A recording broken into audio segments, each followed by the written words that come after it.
Welcome to this very special edition of the KAJ Masterclass Live, the show which ensures that you profit from your time spent here with experts, either through their industry insights, information, or simply learning from them. And today we have with us Dr. Trisha Vinatieri. She is a clinical psychologist, organizational development psychologist, and she has spent nearly 2 decades treating PTSD and holding various leadership roles within healthcare system. So we will talk about the real causes of healthcare burnout with her, including moral distress, system design, and leadership blind spots, and why the business case for well-being is stronger than most executives realize. Welcome to the show, Dr. Trisha. Thank you for having me.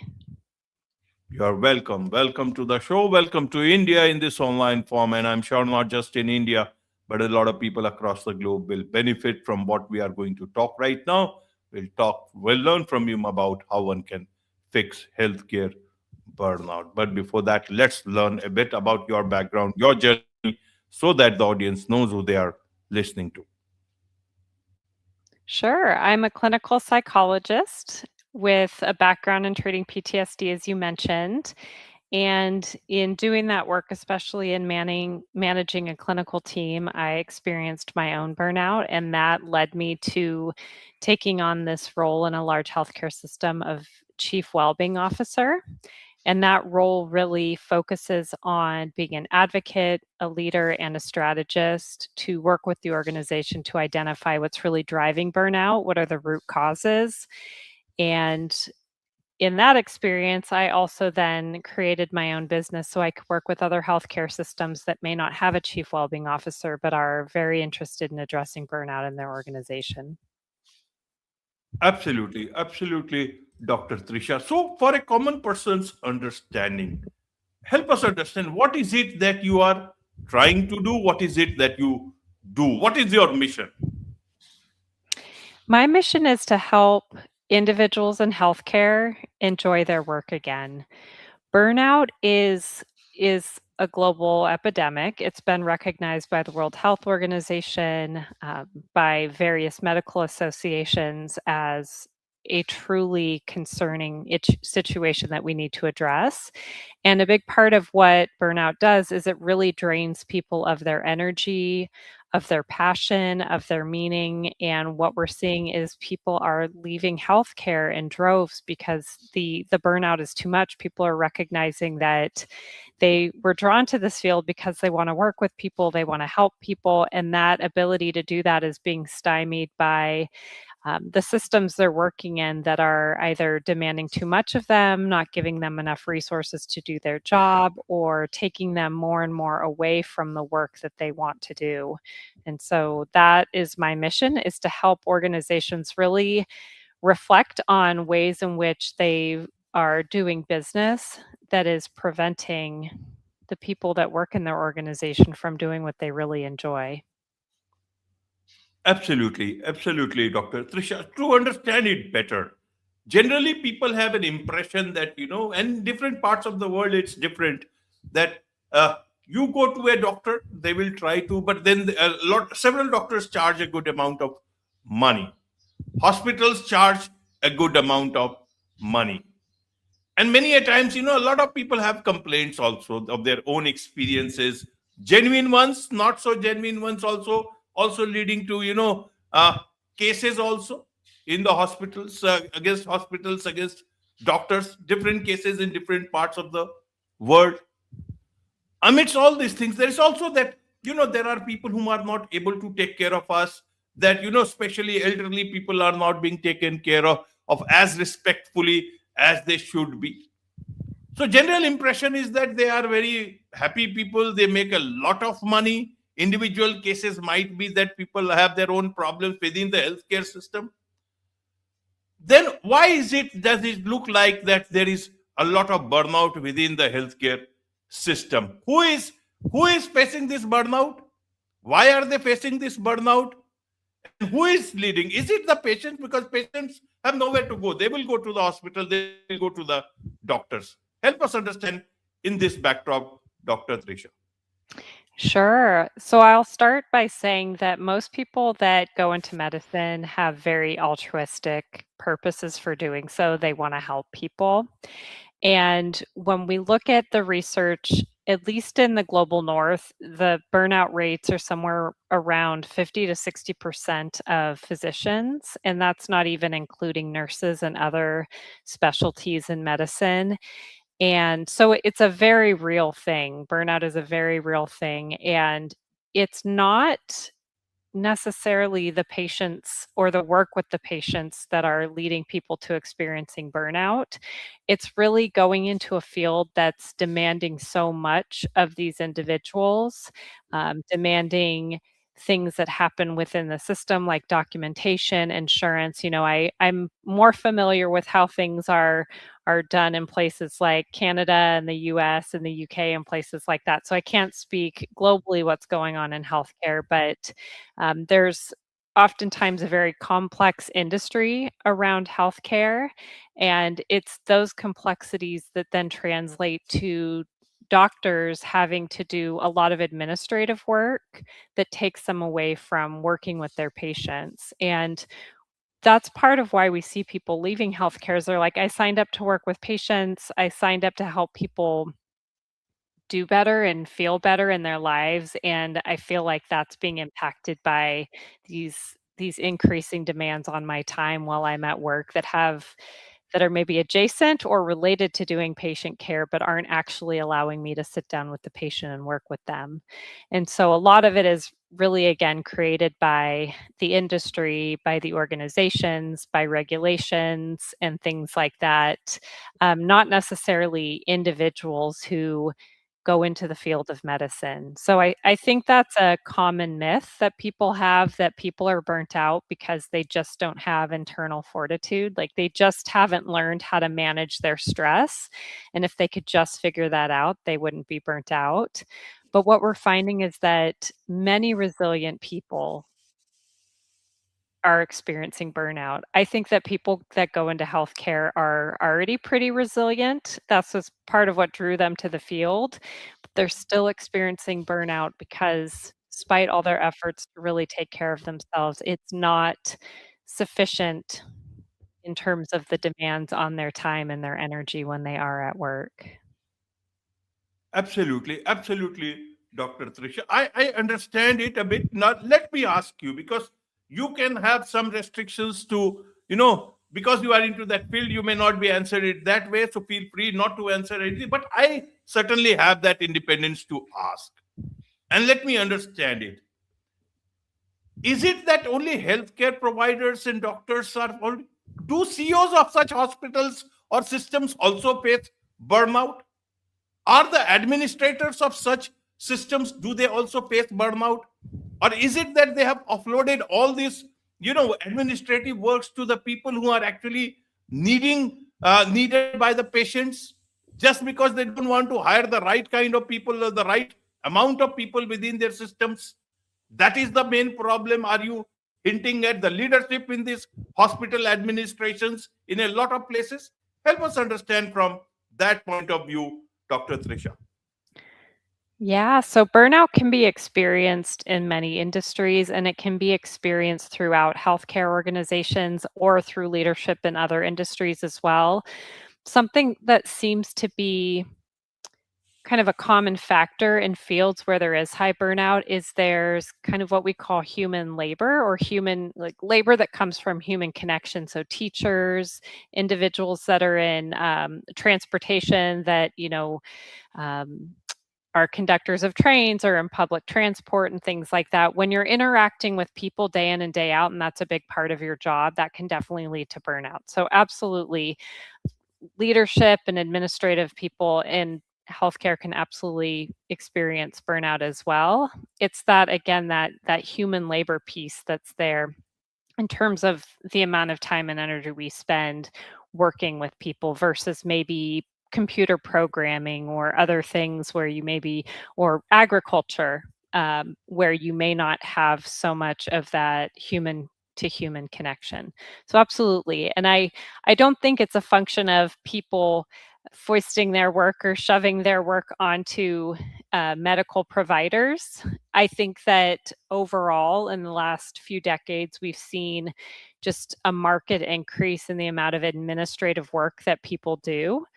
And I think that's where AI could really help healthcare and reducing administrative burden for everybody across organizations, regardless of the role they're in. But that's just something we're seeing, and it's not matching the amount of time we're giving people to do their job. We're not saying, well, now you have all this extra work to do and we're going to give you extra time to do it. It's kind of like you have this extra work and you have to figure out in your day when you're going to do it. Absolutely. So, isn't this a leadership problem within those setups? Because if they are giving, say, administrative work to a doctor, you are reducing the doctor to a administrative worker. If you are giving insurance work to a doctor or the healthcare provider, that's not the right way to look at it. Means you have to get specialized people for those people. You need to have people within your system, who can take that work, who are specialized to do this particular job within your system. Isn't that a bad design? Isn't that a blind spot? Or maybe you know about it but you don't want to do it because you want to save some money, and you think that because these people are already employed within the system, you can get work from that. Means how can one move out of their responsibility? A leadership has to take responsibility of this particular setup. You have to look at it from that point of view, because you are taking the doctor and the healthcare provider away from the patient. That's deficiency in service to the patient itself. Help us understand from that point in view, Dr. Trisha. Yeah, I don't think I could have said it better, that it is something that does fall on the shoulders of leadership. And I don't think it's that leaders want to give people more duties that don't really align with why they were hired to do their job. I think sometimes it's kind of a needs must. We have to figure out how to get this work done, and things flow downhill and it ends up being medical providers doing the work. But I completely agree. A big part of the work that I do, not only in the organization I work for, but also in my own business, is helping leaders identify where they may be assigning work that doesn't match the person doing the work. So, for example, insurance, like doing insurance claims or placing referrals or doing, patient to doctor communication via secure email. Those are things that someone who is not providing the direct medical care could be doing. It doesn't have to be the physician doing that. And so one of the tasks I ask leaders to do is say, are the people in your organization working at the top of their license, or they may be doing things that could be assigned to other people? Like, do you have good role clarity around who's doing what? But yes, it has to start with leadership. Leaders create the culture of an organization. And if you have leaders that see the individuals in their organizations as just cogs in a giant machine that are easily replaceable, that will be felt by the individuals in that organization, and people will leave. People will, if they don't feel like they're being valued as an employee and working in an environment where they feel they can thrive and they can work at the top of their license, they will leave. And so, yes, I think a big part of addressing burnout starts with leadership in not only looking at their organization and saying, where are there places that we have set up how we do business that is driving burnout, but also how are we as leaders creating a culture where people can thrive? Are we encouraging people to take time off? Are we encouraging people to, have conversations around what's working and what's not? Are we showing recognition and appreciation for our employees and everything that they do to help keep our organization running? Or are we treating this like it's an assembly line, like it's a factory? Absolutely, like a factory. Exactly. So help us understand. Means, I assume that everyone in these leadership roles are very good people, very good human beings, except that they are Some of them are coming from the business background and they are looking at it from a pure business point of view. It is okay. I understand the business and the economics of running a hospital or a healthcare system. But then a doctor comes for a different reason, a healthcare provider comes for a different passion, and the business administrator comes for a different reason.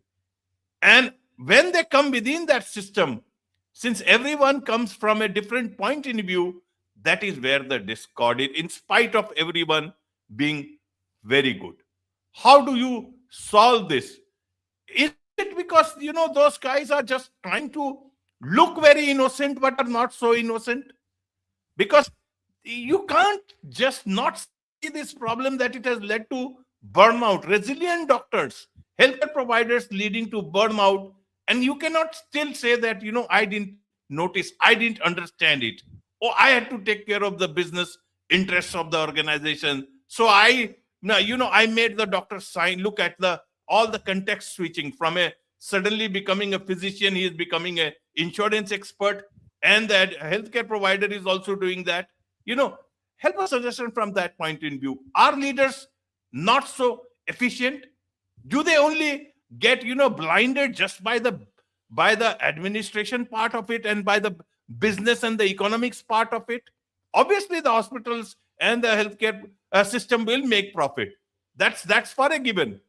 Help us understand from that. We can't take away their responsibilities, because that is where the problem seems to be, because doctors are leaving the healthcare system, whereas government wants better doctors to come within the system. What's the government's role here? Help us understand from that point in view. Trisha, as I said, you may not be able to see because you are part of that system. I don't belong to that system. I can ask questions for the audience. Yeah, no, I appreciate that. And I would say all of us are consumers of healthcare. And I think we should be asking those questions, because when burnout exists, the care that is delivered is less safe. It's lower quality. So these are things that everybody should be concerned about.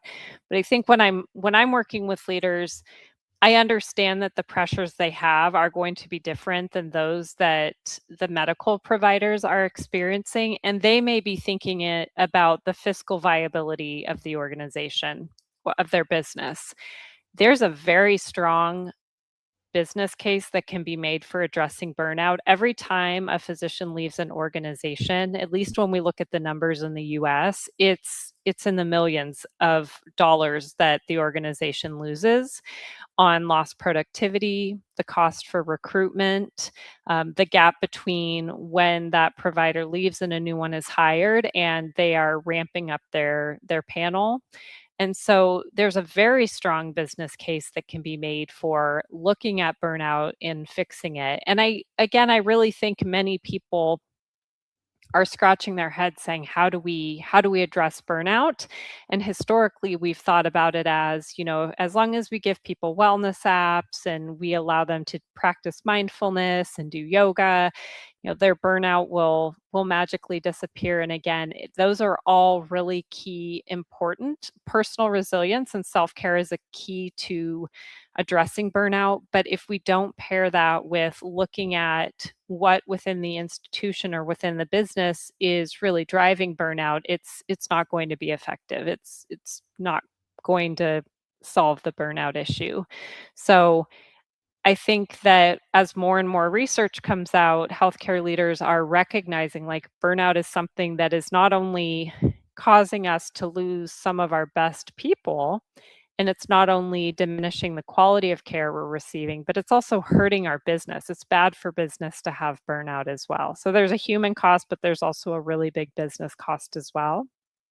And so I think many cases can be made for burnout, and sometimes knowing who your audience is when you're trying to help them understand the imperative of addressing burnout can be really helpful.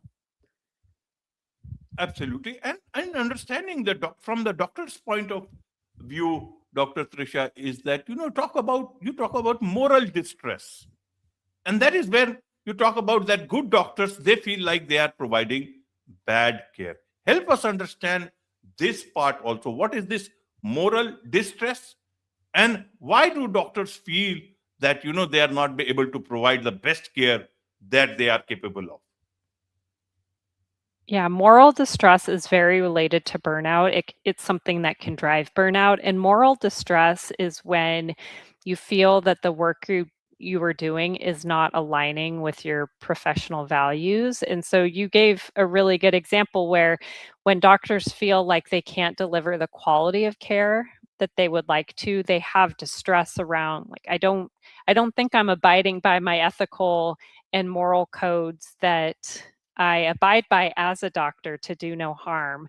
And so I think a really good example is in the US, in many healthcare systems, if you want to get an MRI for some part of your body that's hurting, they first send you to do an x ray, which is cheaper for the healthcare system. And even though the doctor may say, what I think you need is an MRI, but our system is set up where you have to do an x-ray first just to ensure that we're starting with the lowest intervention first. It's about money, and so when doctors feel like they have to take action that is not consistent with their clinical decision making, that's where moral distress comes up. Or where they're asked to see a patient every 15 minutes and they're like, how am I supposed to sit down with someone and really give them my attention and really help understand what's going on in their life and what they need help with in 15 minutes? Or how can I truly deliver the best care I can when I'm exhausted all the time and I just feel like I'm becoming more and more apathetic toward my patients? That's something we see in burnout, is where, again, very altruistic people start to feel this sense of callousness towards people. That can be very distressing too. Like I'm a person who came into this field to help people, and now I'm feeling more and more disinterested in doing that work. So that's what moral distress really looks like. And again, it's the limitations or the demands of the system that are creating those situations where people are feeling morally distressed. Absolutely, Dr. Trisha. So, what's the best way to achieve this, workplace well being, especially in healthcare? Other places also, but especially in healthcare, how should one achieve that? Because you see, you talked about yoga and mindfulness and all these things. These are good, these are additional things. Can I do podcasting right now if I have got a 200 kg weight on my head? I can't do it. Or, the context switching if I have to go and attend to the doorbell if somebody comes. Or two, three things at the same time. And I tell you, listen, you tell me that, listen, you can do mindfulness. It is not going to solve the problem like that.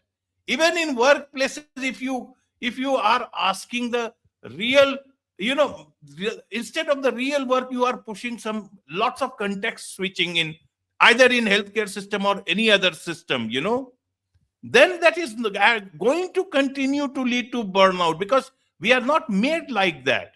The real problem has to be solved in terms of the real problem itself. You can't just say that, you do this and it will help. It is like beating around the bush. The problem will never get solved. Help us understand then what could actually solve the problems of, that are creating this whole problem of burnout and moral distress, especially in healthcare system. Yes, and as you're saying, especially healthcare system, I think many of the ways we go about addressing burnout in healthcare can apply to many other industries.